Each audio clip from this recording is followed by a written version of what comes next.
Hey, hi, nice to meet you. Hi. My name is. I can't even think of like a fun. If I was to lie, Yeah. I don't know. Hi, my name's Gabby, and that's my. Why Gabby? I don't know. Just rolls off the tongue. Gabby. Gabby. You know what I mean? Marcellus. You don't make it too like. You see, that's hard to say. Marcellus. Hi, my name's Marcellus. No. That's because it's my name. Marcellus. Oh, it's not your actual name. Sorry, I actually started thinking. That's gonna be. I'm such a good actor. Hi, guys. Hi, everybody. This is our third video of the day, you know. Whew. We're getting so good at this. So good. It's just becoming like. This is just normal. It's just what we do. It's what we do. Yeah. Technically, we've always done this. We always talk, but we just don't record the conversation. I know. Now people are like in our. You're in our head. Damn you. Welcome. You're welcome here. Welcome to our brain. It's a safe space. It is. Yeah. My brain is a very safe space. There's a lot of thought. Reflection. Hopefully valuable information and opinions. Right? Yeah. I really hope that that's another one of those sessions today. Like, I think it would be. I think it will be, not would be. No, it will be. I think it will be. Would be, will be. Yeah. We have autonomy over the English language, is whatever the hell we say it is. But speaking of having useful information to share, today we're going to be talking about starting your own theatre company and some of the things you might want to sort of consider or like think about when you're on this process. I really would have needed that advice when we were, you know, starting out and stuff. Things you should be thinking about if you are thinking about starting your own theatre company. How was that for wordplay? Did you even understand what I just said? No. The first thing to consider is, what is a theatre company? And quite simply put, a theatre company is a business that is specifically set up to produce theatrical productions for the stage, basically. Which might be obvious to some, but believe it or not, we didn't really know what a theatre company was before we interrogated the idea of trying to start one ourselves. We didn't know, and there's no shame in that, because these things can be hard to understand sometimes. Yeah, it can be quite confusing of knowing like, what do I do? What does a theatre company actually do? You know, accessing that information and really trying to understand for yourself, like, what does that mean personally for you? Yes. Like, practically, like, what does it, like, how do you do it? What do you do? You know, like, because sometimes that information isn't readily available, right, per se, especially for theatre. You know what I mean? Unless if you know someone who started their own theatre company and then you can, you know, work that way. Yeah, usually there's some sort of like nepotistic way of getting information. You usually have to know someone who could give you the right advice. You can't always just Google it, believe it or not. It's very difficult. Even if you have words that say something, the practical application of those words physically, what do? You have to learn from experience or from good mentorship. And that's kind of one of the reasons we wanted to make the use of this channel, to demonstrate what's worked for us or what hasn't worked for us. So at least, even if we don't provide you clear-cut answers all the time, you can maybe see, oh, do you know, they did that, didn't work. Let's try something else, or let's see if we can approach things in a different way. So now we know what a theatre company is, hopefully. Hopefully. The next question is, why might you think about setting one up? There are different reasons as to why this might be the case. No one size fits all. We would argue that the through line for most is if you are passionate about seeing the kind of theatre that you're not seeing, or you think you can fill a gap with your approach that is currently not being filled. Yeah. 100%. Yeah. We had this where, you know, we still do watch theatre a lot. That's really good to always, you know, go to the theatre because it helps you to see maybe where there are gaps or if there's certain narratives that you're not personally seeing. And I think that was some of our personal drive. The approach that we take is that if stories aren't being told in the way that you want to see them told, it's probably your responsibility to bring them forward in that way. And for us, it was about like spotlighting those universal stories, ensuring that those voices that we feel are marginalized are really on center stage and they're being seen. In a universal way. In a universal way, you know. So that was super important. In the very first video we did for YouTube, we talked about how our name neatly sums this up. Yeah. In terms of the definition. For a company like Complicité, which is an international touring theatre company, there was a drive for them to lean into the power of the ensemble. Work that is identifiably built on collaboration. It's in the name. Complicité. say. For the English touring theatre, their focus really is more on touring. It's in the name. ETT is in the name. Quite literally.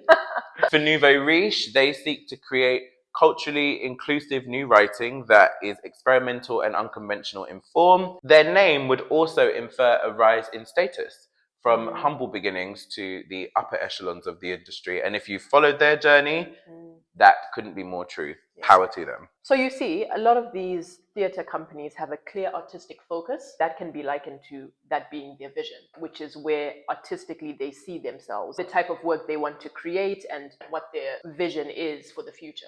Yeah. So what's your vision? What's yours? What's your vision? Think about that. It's important. Let that sink in. And I think we should say, don't feel threatened if you find your vision is similar to someone else's, because your perspective is always going to be unique to you. Yeah. And how you see the world is going to be completely different to the other person. There is space for all of us. For example, Complicité's focus on collaboration is very similar to Frantic Assembly. The latter are more arguably well known for physical theatre productions. And if you think about Frantic Assembly and Complicité, both can be considered comparable to Punch Drunk. Punch Drunk's unique selling point is centering on the audience experience with site-specific immersive performances. The site-specific immersive aspect is similar to Secret Cinema, a production company that creates immersive experiences centered around famous films. Oh, and also Secret Cinema do it in secret locations, hence Secret Cinema, also in the name. Your vision is your unique selling point. So even if there is a similarity with other companies out there, you are going to have your own unique selling point, or you should be thinking about what your unique selling point is going to be over competitors, essentially. Companies that will probably compete for the same audience as yours. So we've established that vision. Yeah. Right. I would say what's next would be your mission. Oh, yes. Your mission is so important. So your mission is essentially, what do you do? Like practically. Like, what do you actually do? To bring your vision to life. Exactly. Basically. Yeah. Again, this might sound obvious, and it might be, in that you produce work that speaks to your vision. That's essentially what a mission is. But it needs to be, I think it needs to be a lot more detailed. You know what I mean? In terms of what, so... Clarity is key. Clarity is the one. What kind of work do you want to do exactly? Do you want to do plays? Do you want to do musicals? Do you want to do devised theatre? Are you only interested in new writing? Are you more interested in revivals, or both? Do you want to focus on classical plays? There's nothing to say that you can't do more than one of these things, but it is important to not be too broad, especially at the beginning of your journey. Like we say, clarity is key. Even when it comes to the venues. So it's so important, like what sort of venues do you resonate with? There's so many different aspects to consider there. And by venue, we don't just mean traditional theatre spaces, because with some of the companies that we've mentioned, we've already said that we've got companies like Punch Drunk that do site-specific theatre. So they don't necessarily want to be in traditional theatre spaces. Is that you?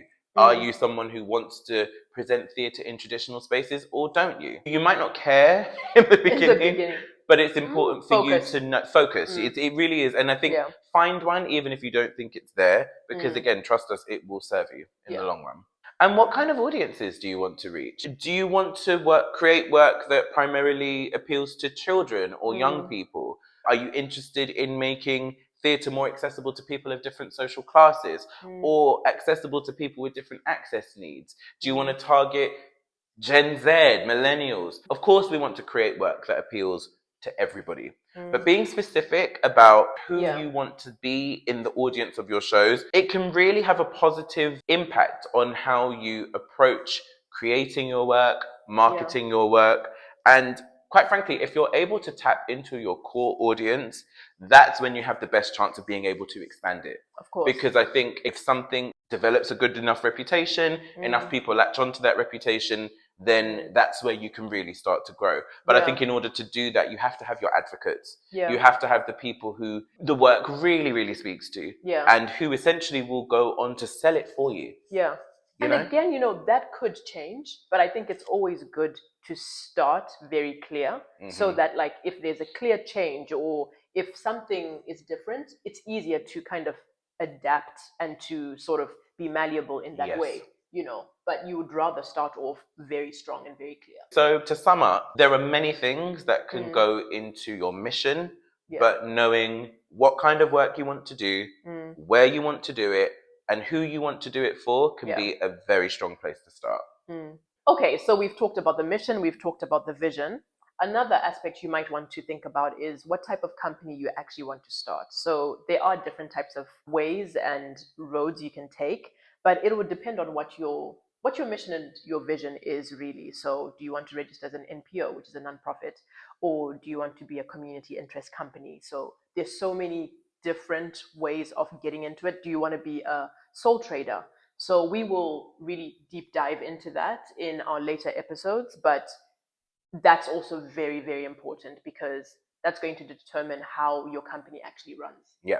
So you want to make sure that, again, you're starting on the right foot. So stay tuned for our future videos on that. I can't promise when that's going to be because that is a beast.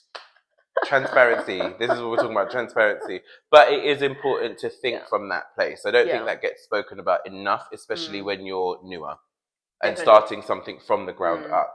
You see the established companies that are charities, that are CICs, but in terms of what it took for them to get there, it's a journey. Some of them you can't even register as a charity like straight away. You have to have a proven history before you can do that. So we're kind of just putting the seeds out there and they will grow in another video. Oh, I love that. I would say for the purpose of this video, the last thing you might want to think about before going on this journey to start a theatre company, we've talked about it, but we haven't focused on it. It's your name. What is your name? What is your name? What are you going to call yourself? What is the name that is going to best represent your identity as a company, the work you want to create? The reason it's actually important to mention this is because in the UK, at least, you cannot register a company name that already exists. Trust us. We went through so many names. And then you can do and you can do a search on Companies House to see whether or not the name has been taken. Now that doesn't mean you can't have a company that is like has the same origin name as another company. So for example, if you want to call yourself White Walls Initiative, there might be another company that starts with the name White Walls, but I'm saying White Walls because we have white walls around us. I don't know what the significance of that is. But I quite like that actually. White wall. You see, you don't even think.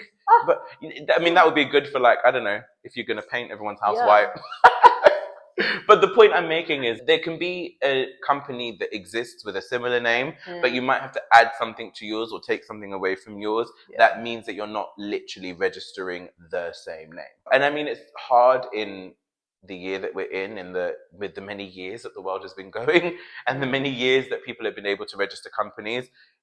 It might not always be possible to have the most unique name, but you might also want to think if you have a name that is similar to another company that is well known for something else, is that going to be useful for you from a marketing perspective or even from a Google search perspective? There might be some confusion with your company name versus another company name if they're too similar. So the name is very important. You need a name that represents who you are, but also that stands on its own and doesn't have any real direct competition with another company. True, and you want to establish your brand, eh? Like branding. It's branding a part of your is branding. So key. So if it takes time, it took us a bit of time. We didn't just register the first name. We thought off in our mind. We would sit with names, we tried them, we left them for a couple of days, we would meet again and then say, we're this company, and if it didn't work, change it. Exactly. And don't be afraid to go on that journey. And at some point in companies' journeys, they do even change their name. Some companies do change their name down the line. So even if don't always see it as like a hard and fast thing. There is room for growth. There is room for evolution. I think the best thing that we can share is that things don't have to be perfect. They don't. In the same way that our YouTube videos, don't you dare tell us it's not perfect. I'm joking. But they may not be perfect to start with, but they can go, girl, what is this? But they can grow to become of higher quality 100 videos down the line. There might be things we learn while we're doing this that we realize, these are mistakes. Already from the previous recording session that we did, there's already so many things we learned that we've taken into this recording session. Things are allowed to grow. But you also don't want to be aimless. And I think that is the purpose of this video. Don't be aimless about starting your theatre company. Do go through this list that we've given you in this video. It's not exhaustive. There are probably other things you can think about before you start one, but think about something and don't just randomly land on an idea. Think about what your identity is going to be. Think about the kind of work that you're going to do, and think about who is going to benefit from your amazing creativity as a company. For sure. For sure. That's it. Yeah. And there is more, but there's more that can be said, which I don't know that there's room for in this video. Like we've always been a little bit unclear about structures within the organization. You might want to think about the kind of roles that you want to fill in your company. At the moment, I don't really feel comfortable with us being called artistic directors. So we still use the term co-founders. Because we kind of do everything. We're not just limited to doing artistic director duties. I think that's good, because I think what that will help us, I think, futuristically as well, is to really see what do we really enjoy more of. And I think that then will help to sort of inform, okay, I'm happy taking the artistic director hat, or I'm happy taking the producer hat. But I think because they're not always the same. They're not always the same. And I think for now we are still working together to create this thing. And I think it'll make sense with time. And it will. And as and when our team grows, that's when you sort of have that conversation about what role people should be filling. And you could be someone who's starting with 5 of you, in which case you may need to interrogate that a little bit more. Interrogate the roles of an artistic director, interrogate the roles of a producer, interrogate the roles of a general manager. These are roles that can all exist, but they don't have to exist in order for your company to exist. It's about you deciding what needs to be done in order to get the work out there. And in the beginning, if you're starting off on a small scale, that may not be very much of you, but eventually down the line, if the goal is to grow, that is something you probably do want to think about moving forward. And I think what I will say as well is, don't be quick to grow fast. It's so easy so many times to just think, oh, we see the world the same way, so let's start a company together. But you might find that the work ethic is so different. You know what I mean? So I think that's so important to sort of say, is like, just take your time in forming your alignments, as it were, with the people who you're working with, so that you can understand whose strengths will benefit for this, or if that's really the right person, because I think it'll save you a lot of time. That's what I would say. You know, you do have to go on this journey if you're going to do it with other people, with people who have an equal level of commitment. And you're all going to have different strengths and should have different strengths. If you're all fighting to do the same thing and then there's a neglecting of the other thing, like everybody wants to do the creative stuff, but no one really wants to do the business stuff. If you're not prepared to take any of that on, or you don't have somebody who enjoys taking that on, maybe you need to expand a little bit and find someone who will be willing to take those less creative roles on, or get comfortable with doing that yourself. Figure out over time whether or not the partnership or the threat, or however many people you're working with, be very honest about whether or not it's working, how productive it is, how committed everybody is. The other thing is as well, when you go into this as artists as well, that can sometimes be a conflict, because oftentimes we do this because we're not seeing enough work that's giving us an opportunity to work. But then if you do get that job that takes you away from the company, you have to think about how that's going to impact you in the long term, and where your focus is going to be. Starting a company is not for the faint-hearted. Really, and it's certainly not for half-hearted people. Oh, yes. Oof, I think we can let that marinate, because that's a word. It's a word. The buzz. Like what's happening today? What is happening to us? This is we're killing the game.